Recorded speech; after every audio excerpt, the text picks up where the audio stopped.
detail is posted online now, if anybody cares about that. Printed out a copy of which I have in front of me. And according to this, we've managed to spend a grand 0.21% more than the executive in the first year, and 0.05 of 1% the second year. So that's 1/500th of 1%. Is that right? More in the second year. So essentially, our spending levels are pretty much virtually on what the executive was recommending, but we did move some money around, and as you heard us say, you know, we changed things a little bit. And just to sort of get started, we had at the outset of our process 2 projections of revenue, one from the executive and one from the Legislative Service Commission Fiscal Office, and we chose to go in the midpoint between those 2 on their projections, 50, halfway in between. And we did the same with their projections on Medicaid caseloads. So that created some impact on our bottom line numbers, what we had available to work with. Okay. You know how much you picked up from that? Actually, I have a number on that, and it's the one I keep losing, and I keep asking for Mr. Baker for another copy of. See if I have it here. I have part of my stuff. Let's see if it's in here. Do you have another one? I had 2 of them a little while ago. Yeah, I think you took one. He gave me. Caseloads, I guess we say 32.9 million in all funds, and I believe 97.8 million in FY13. Revenues, I believe it was about 12 million in 12, and I believe 88 million in 13. So those rosier projections, is that how you pay for these? Basically how you pay for the change? That was a contributing. We didn't do this with one thing. That was actually 2 things. But no, we did some additional things in addition to that. For example, we have a tax moratorium that's called for in fiscal year 2012 that we anticipate will generate $30 million of funds. We dipped a little deeper into the unclaimed funds in both years to help pay for some of the things we're doing. So the program we're doing for local government is not part of the general revenue fund. It's a commercial activity tax distribution.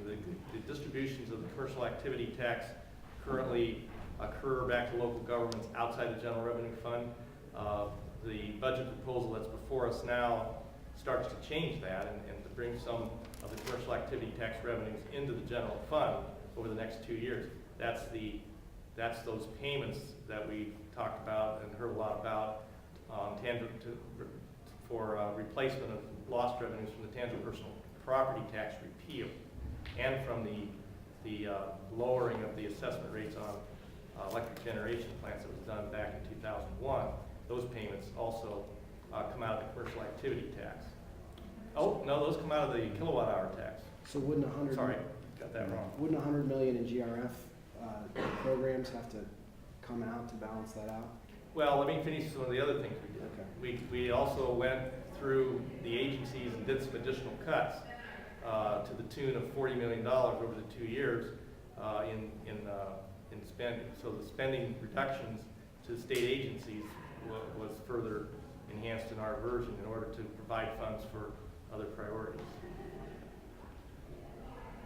including, very expensive choice that we made to remove the proposal to shift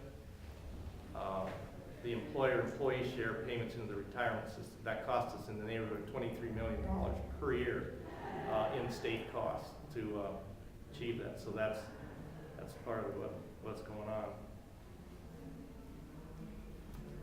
Was the decision on that it was just better left to Watchman's Bill? Well, no. The decision is that there are a lot of implications to that policy proposal, and we need to look at them very carefully and make an assessment of what ends up being appropriate policy in that regard.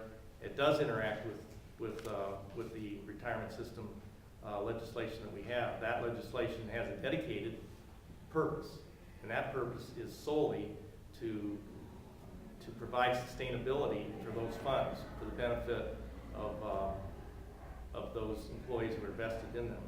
And so the other policy proposal that we're talking about here doesn't have that purpose. In fact, it has a negative effect on the ability to create actuarial help for those agencies. So that's a part of the assessment that we think needs more work than we can give it in the amount of time we have here in this budget process in the House. I didn't see any Senate Bill 5 provisions in there, or Well, there are some Senate Bill-like 5 provisions in the introduced version, and some of those were confusing as it relates to teacher compensation. And there are some changes in this version that I think remove that uncertainty and will be. They're not Senate Bill 5 per se, but there's some language that actually is modeled after Florida's approach to performance evaluation of teachers that I think is in this version. It probably gets some more work as we continue the budget process, but I think it's a significant improvement, and we did it in conjunction working with the administration to further enhance that and further develop that policy concept. So does this remove the performance pay for teachers or just change the way that will be approached? No, it doesn't remove it. It's a more developed concept, and what it removes is the confusion over what some are saying was a trumping of the collective bargaining process on the establishment of teacher pay. Yeah, that question I think is resolved quite favorably in this version. It's clear. Yeah, on the merit pay provision that I think you asked about is a bonus provision. The other provision is on the seniority. It makes it clear that there's other things besides seniority as far as valuations, and school districts have different avenues to evaluate someone, so they can't. Seniority is a part of it, not completely the reason you let someone go, but there's other provisions, which I think should make educators feel more comfortable because it's an empirical basis in which to evaluate them. Same thing with the pay. The performance pay allows each district to develop their own pay scales, but it has certain factors that are involved in making those decisions, and it doesn't mention collective bargaining one way or the other, because those provisions are in the bill. So the bonus pay item, is that still going to be based on value-added data? Is anything changed with that? We really didn't change that part of the bill. I think it's probably something that, as Chairman Amstutz said, that's going to be continued to be talked about. I think the governor mentioned that earlier today or recently, that something we were still working on. Just to be clear, this version doesn't incorporate other elements of Senate Bill 5. There's been some talk of trying to move that into the budget bill in case of referendum. No. Could you explain the changes that you're doing to the tangible personal property phase out? Yes. What's The proposal that we received started a phase out of up to 2% of the local resources of the local governments for each of those two payments that's going on, that continued until such time as there were no payments left to make to each entity over a period of however many years that took. For some local entities, it disappeared in the first year, but for others, it extends on for quite a few years. We are proposing to only let that toll out for the next 2 fiscal years, and then we stop that completely, so that there is not this shadow over the local government's budgets for years and years to come. So we wanted to create some more debate over the utilization of the commercial activity tax, and also how we're going to get from the 2004 tax base, which is what those payments are based on, to a going forward approach. That is unfinished business from 2005 that is yet to be completed. We had a proposal before us that was to complete that, but at the detriment of the local government partners, so we weren't comfortable with making that a permanent plan at this time. So what happens to the district or the schools and local governments that lose all of their TPP money in the first 2 years? Well, they are districts that are only marginally receiving payments now. Those are small payments, and so, you know, this won't have an impact on them because they're not impacted as deeply as the districts that would be scheduled for much longer and more serious reductions. Because that's based on the proportion of their revenue stream that's coming from that tangible personal property tax, as to whether it's only a marginal source for them or it's a major source. So just to look at it from another perspective, these are payments coming out of the commercial activity tax. Right now, the general fund doesn't receive any commercial activity tax funds. This budget proposal starts to bring money in from that commercial activity tax at the expense of these local payments. And at the end of 2 years, half of the commercial activity tax will be coming into the general revenue fund. We're proposing to stop it at that point. So The other, go a ahead. TPP freeze beyond this budget? In terms of whatever you got 2 years from now, you would get in perpetuity or until you guys change it again? I think that's an accurate interpretation of it, yes. The only thing that's additional to that that I want to mention is that before any of these payments are made out of commercial activity tax, we are carving $50 million off and putting it into a special fund that's dedicated to local governments for shared service projects. And then these distributions would take place that we've been describing. That continues the unfinished nature of this and allows us to have a continued policy discussion over how best to go forward with that difficult area. Do you have an estimation on how much money the local and the local governments and school districts will lose in TPP reimbursement money over the next 2 years? That is no different than what's been published by the administration already in their tables. What about the stop loss? Do you know how much money that will return to districts that are above 20% under the Kasich proposal? No, it's a nominal amount relative to the amount that's being distributed to all the school districts in the $23 per pupil distribution, which is close to the 40. There is several $1 million that interacts with that 40 million for that stop loss. That's 20 million, but I can't give you an exact number. And there aren't that many districts affected by it because the 20% stop loss kicks in after we did the 23 million, the $23 per pupil distribution. So that moderated the need for that significantly. Is that $23 for all school districts or is Yes. it an average? Well, I think it's an average. That's an unclear question, and I don't think Dave Brenson's here. Do we?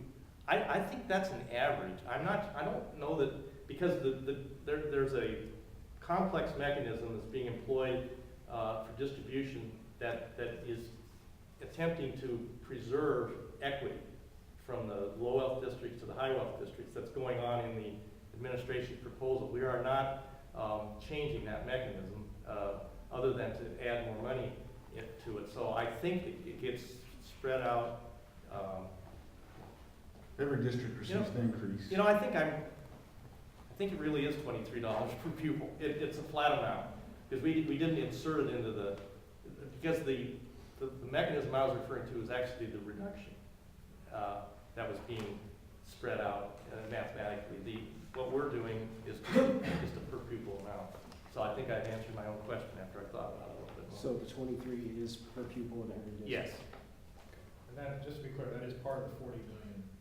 that is mainly what the 40 million is going for. Yes, there's a little bit that's involved in the 20% stop loss for some outlying districts that Oh, so, basically get very little state aid. so the per pupil and the stop loss is all encompassed in that 80 million of a yes. whole bunch of, okay. Hey, as long as we're on schools, what's a blizzard bag? Yeah.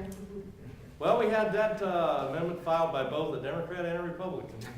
It is a, you're the chairman of the subcommittee, but I can give my take on it. Go ahead. Well, it's a package of a curriculum, assignments, homework that a student uses to make up work when otherwise it would just be a calamity day where they'd be out, I guess, playing in the calamity. So is that just, that's not the online part, that's in addition, It's it's the- two options that they have. It is They two can options that are online. being added to, for districts to address their requirements to make up calamity days. So, the blizzard bag, where that sounds like bar pick me, but,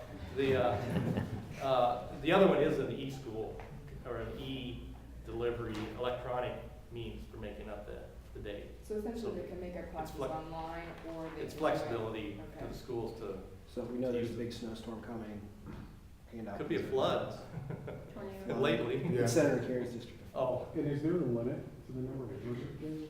we're not changing that, it's just some flexibility. That debate happened in another bill, you might recall.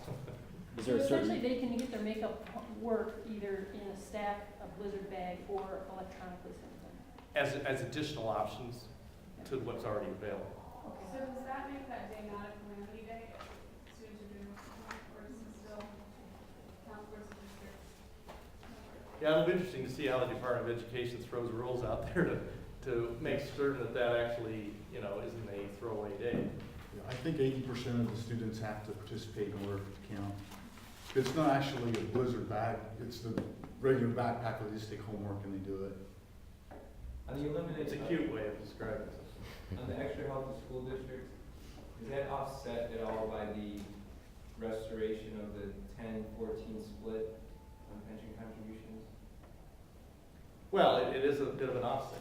It certainly is not a one-to-one offset, because the cost savings that could have been realized from basically lowering employees' paychecks would have been quite a bit more than what you're gonna pick up from the additional distribution. However, the process continues. We're not done, we're not at the end of the budget process yet, so we'll have to see what more might be able to be done for these stakeholders. Are you taking into account any money from this, selling or long-term leasing of the Scioto County No. facility? That's not included No. in the change? No, that's being done for jobs purposes. That's a very,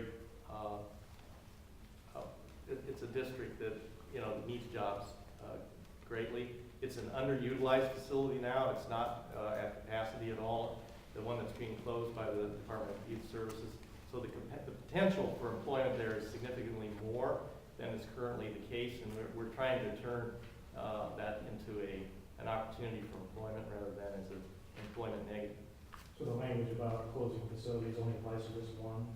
Well, it applies to any facility that's closed between now and the end of the year. That's the one that's scheduled to be closed. So we want it to apply to that, but if anything else happens that's in that same venue, then it would also have this language applied to it. Do you expect there to be more than this one? We aren't aware of any other plans to close other facilities. Representative Terry Johnson is still working to keep that facility open, so we didn't want to designate a certain facility in recognition of those efforts, even though we know that's a long shot. But in case it does happen, they have the ability to market that facility. Why are you allowing the State Board of Education to act as a charter school sponsor? Well, there are a lot of bureaucratic uncertainties associated with having a sponsor and a governing board below them and then an operator below them. There's layers. And some view that an additional option that would allow, actually it might be the Department of Education as opposed to the state school board, to directly sponsor and operate a school might be a good option. So we'll see. So you talked about the 2% from the public employees to the employers coming out. What else came out? Did the criminal sentencing stuff come out? Yeah. That's scheduled for action next week in the Criminal Justice Committee. So we're anticipating concurrent action. So it is, there's lots of different ways to get policy done, and one of them is in separate bills. So we feel better about doing it that way because of the level of technical activity involved there that's really not budgeted directly, even though there's a budget component that we need to keep in view. So that's something. It was a $50 million amount for the prison sale. We raised it to 75 million. Also, did you guys do anything with the liquor privatization plan? Some folks suggested that 1.2 billion isn't nearly enough for that. Did you guys do anything with that at all? We have added some additional requirements related to the proposed sale to the nonprofit entity Jobs Ohio. That will be continued to be vetted, but the changes that I'm thinking of that I know we made in this bill are that we require the securitization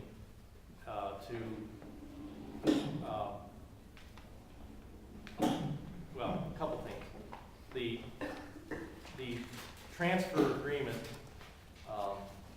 has to provide for the asset to return to the state at no charge at the end of the terms, at the end of the lease term. So that's a requirement. We also are prohibiting a delegation or resale of the enterprise beyond Jobs Ohio to a third party. That's another condition. The question of the value that's being transferred for the purposes of executing the development function that the state wants to have that's the part that might end up being more if we somehow don't fully utilize the value. And I don't think there's an expectation that the state is going to get the full value of that enterprise returned to it for non-development purposes. The purpose is to have a residual, and that becomes the basis for expanded development activity on the part of Jobs Ohio. If you capture all of the value that you can back to the state, then you forego the development function that you're trying to fund through this transfer agreement. So what we're trying to do is get a reasonable amount back to the state, some of which is going to be used for this ongoing one-time money for the first year, $500 million. That will be used to build a path out of this swamp fiscally that we're in for the first year. The other part that will be coming back to the state will primarily be used to be put in a fund to make the payments on the existing bonds that need to be paid off, so that there's a defeasement of those bonds. So that's the primary two things that are going on. There'll also be some probably transition money for operations. And there'll be some money that comes back to the Department of Commerce, because the Commerce Department, these are things that are getting further clarification, and I predict that there will be further action maybe as early as next Tuesday as we continue to work this component of the budget. So that is a very important part of the budget that we're giving very close attention to, and we're expecting to continue to work that all the way through the budget process in order to further refine the proposal. Absent the other piece of major refinement, which is always referred to as Jobs Ohio 2, which we have not yet seen, but will be coming.